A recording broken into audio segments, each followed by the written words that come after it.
Let's do this. Somebody saw something. Somebody knows where these kids are. And I keep saying kids. I'm sorry. The kids in your life. I know you're going through a lot, so we're not going to keep you here all night. Just tell me exactly what you remember, and I'll take notes about where we can go. Okay. So this 1:48 a.m. Let me switch chairs. Because when they come knocking, I got to use that key. One of the oldest and most commonly used techniques is for the interrogator to sit between the door and the suspect. This is for the purpose of heightening the feelings of isolation and dependence. It's an indirect subliminal message, letting Chris know that the only way out of that room is through the detective. It's an excellent tool for stripping away confidence, thus increasing the telling signs and body language when information is fabricated.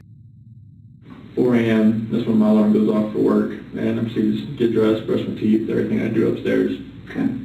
About 4:15, that's when I get back, slide right into bed next to her, and start having a conversation with her about having putting the house up for sale, and talking about it, like actually proceeding with the separation. Okay. And obviously it gets pretty emotional, like we're talking about, like we felt the disconnection was there, like falling out of love. And trying to stay together, maybe just for the kids' sake, but we're realizing that doing like our homework, it's not, most of the time that's not going to work. Yeah.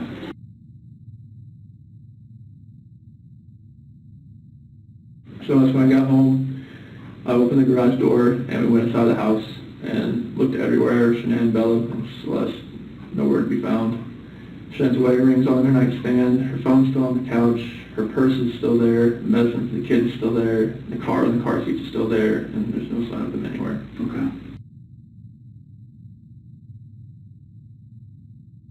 I was just hoping that, I left all the lights on in the house, I was hoping that I'd get a knock on the door. But yeah, nothing happened. Yeah, but nothing happened. What do you think happened? At first, I really thought maybe she was just at somebody's house, just decompressing. Just blowing off steam? Yeah. But after today, like with the onslaught of all the cars, all the police cars, all the news, all the canine units, it's making me lean the other direction about someone took her. Okay. But it's just, if someone took her, it would have to have been someone she knew. Because there's no sign of anything like being disturbed, broken. Mm-hmm. But like that's the way I'm leaning now. At first I thought for real she was just decompressing somewhere. I thought she was safe, even though everything in the house was left there.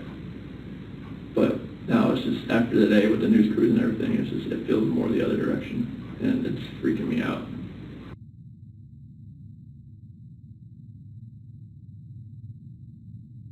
On that night, I woke up that morning, early that morning, I told her like the disconnection, it's there, like it's not going away. Like the connection we had in the beginning, it's not there anymore. It's like, I don't feel like the love we have is there anymore. Okay.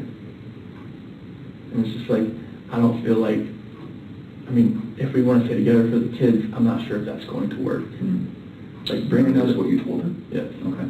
Like having another baby and bringing us into this relationship, do you think this is going to work with us being together? Or separation, I think, is going to be the best possible route for us. And that's when like all the crying and everything proceeded, and it was very hard just to talk about that. But I needed to do it face to face. Okay.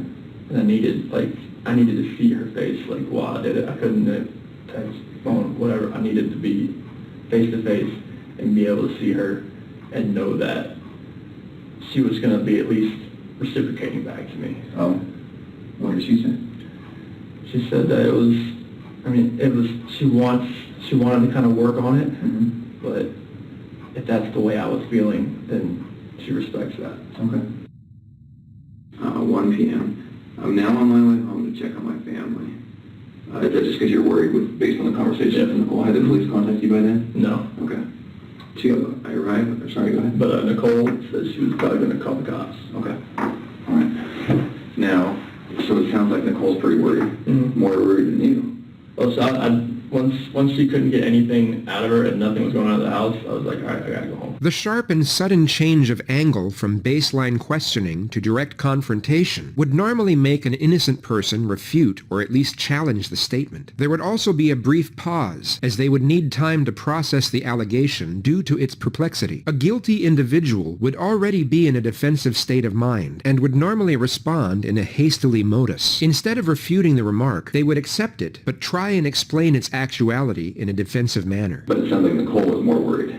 Yeah, because like most of if she doesn't text me, like I understand that. Okay. Like sometimes that happens. Okay. But for her not to get back to her Okay. direct sales group, Okay. that was very unorthodox. Okay. So then they're at home. Police officers there. Mm-hmm. Then walk me through that. So as we go through the house, we're all Do you immediately go through the house? like I open the garage door and I just go into the house. I'm looking. Like I just go in the garage door and I'm looking. Is the police officer saying, "Hey, let me talk to you for a minute"? No. No. Okay. No. What's the vibe like? I go up there, shake his hand, but I'm like opening the garage door at the same time. Okay.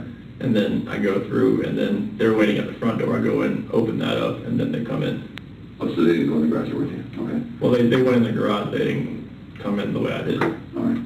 So then everybody goes in. I think that was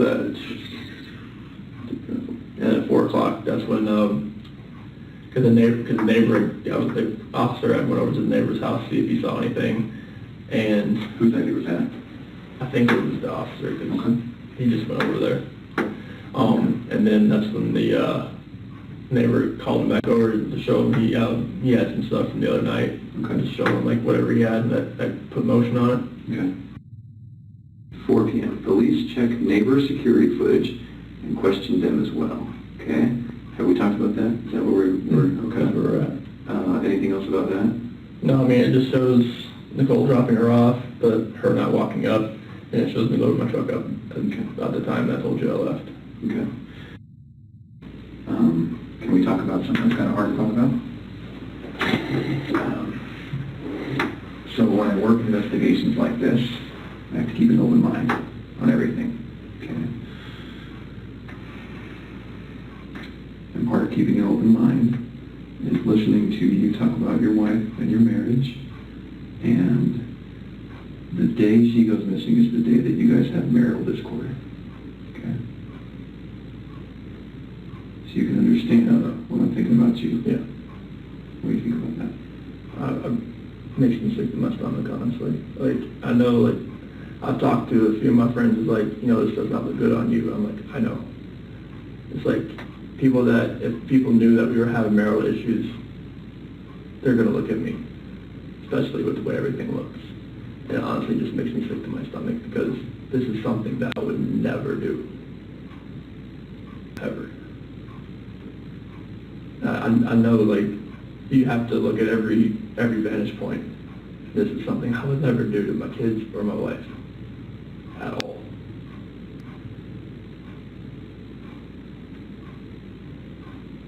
This is what is known as the pause technique. After the suspect answers a question, the interrogator will remain silent while maintaining eye contact. This physical demeanor gives off the subtle cue that he expects more information to be divulged and may already know more than the suspect realizes. I'm not sure, like, what I could do, like, to make people believe that, just because if they knew we were having marital discord, they would automatically look at me. But there's no, I would harm anybody in my family. At all.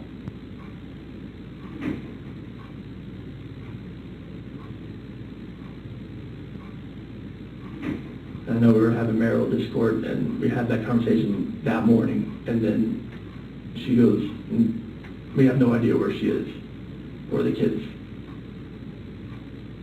I promise you that I had nothing to do with any of that.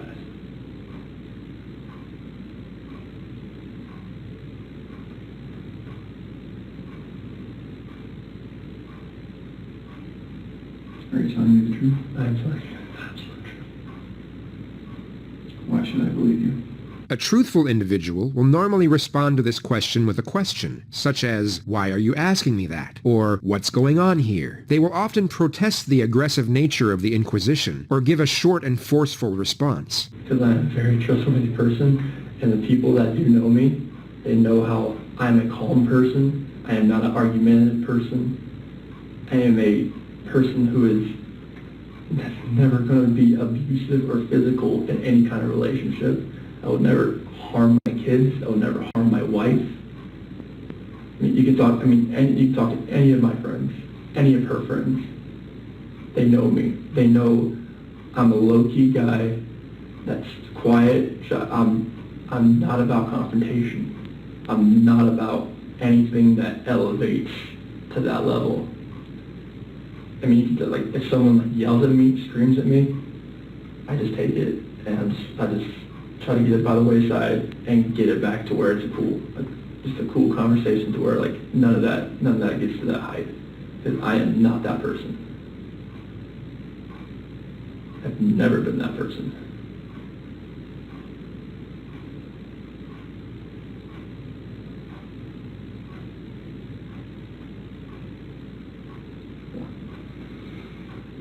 Okay. Would you take a polygraph? Sure. Okay. Let's take a little break. I'm going to come back in here because I have a lot more questions for you. How you feeling? Looking at that picture,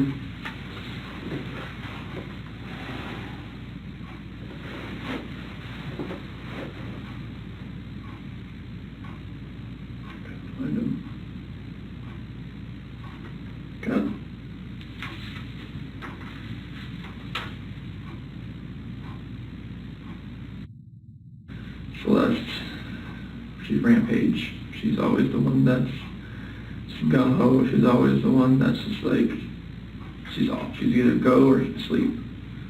She's always the one growling. She's always been, she's a tiger. Bella, she's the calm, the mothering one. She's the one that's always, "You okay? You okay? You fine? Okay." She's just the sweetest little girl. She's the one that favors me more, and Celeste is the one that favors Sinan more.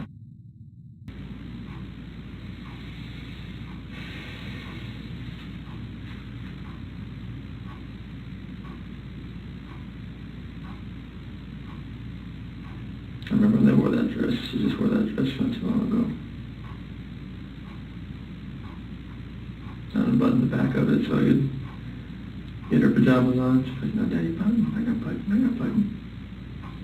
And Bella loves those spaghetti strap dresses. She likes long dresses. She was a girly girl.